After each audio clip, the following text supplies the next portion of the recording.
For the 5 years, they promised a double engine government. They said they would make it best Puducherry, but they have made it worst Puducherry. Center wants to have a powerful representation in union territories.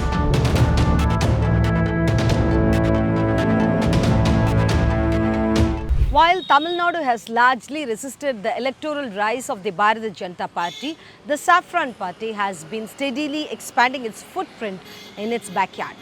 Puducherry, a union territory along the Tamil Nadu coast, goes to polls on 9th April 2026.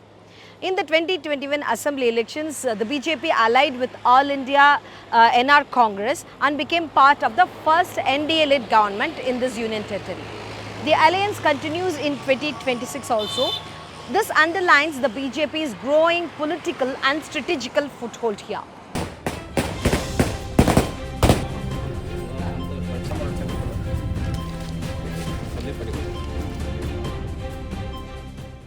Puducherry மாநிலத்தை பொறுத்த வரைக்கும் இன்றைக்கு பாரதிய ஜனதா கட்சி ஒரு அசூர வளர்ச்சி இன்றைக்கு பெற்றிருக்கிறது.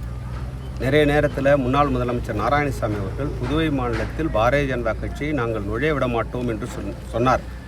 ஆனால் இன்னைக்கு பாரதிய ஜனதா கட்சியை தவிர்த்து விட்டு எந்த ஒரு அரசியல் கட்சியும் அரசியல் செய்ய முடியாது என்ற நிலைமைக்கு இன்றைக்கு பாரதிய ஜனதா கட்சி வந்திருக்கின்றது. Puducherry's unique constitutional status shapes its electoral politics.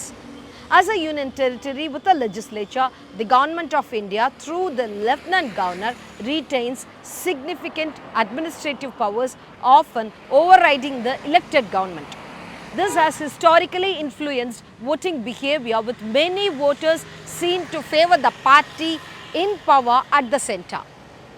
Political observers note that both the Indian National Congress and the BJP have at different times exercised influence through these constitutional provisions. Once viewed as a Hindi belt party, the BJP has steadily expanded in Puducherry Union Territory. It gained prominence particularly after 2014. The BJP's growth in Puducherry is not limited to expanding its cadre base.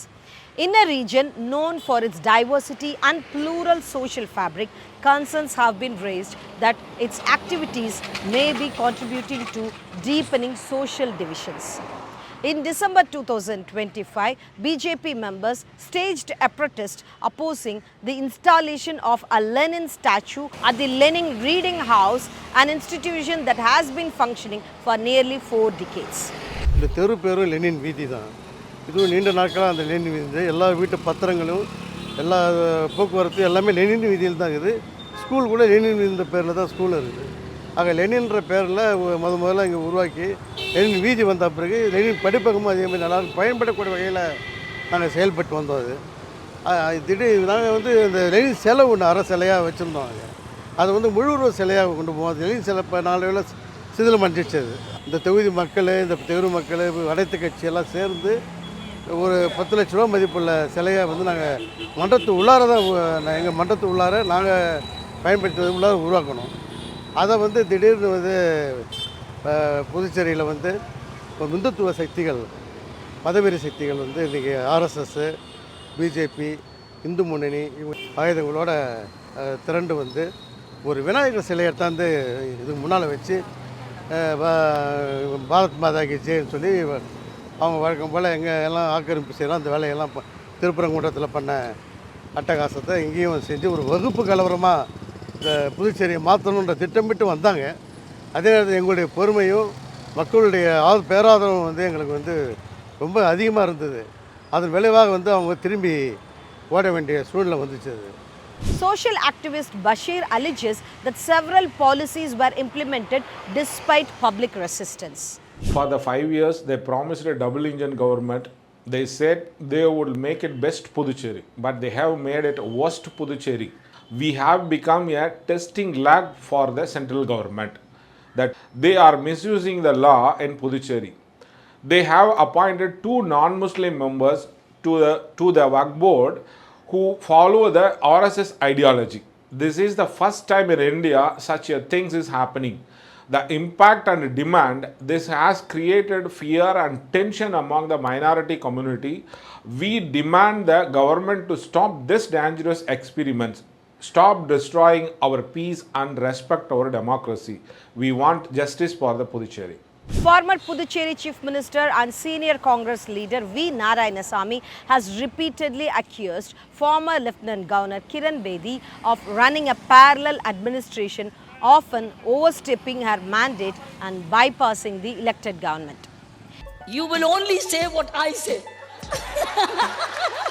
That I cannot guarantee.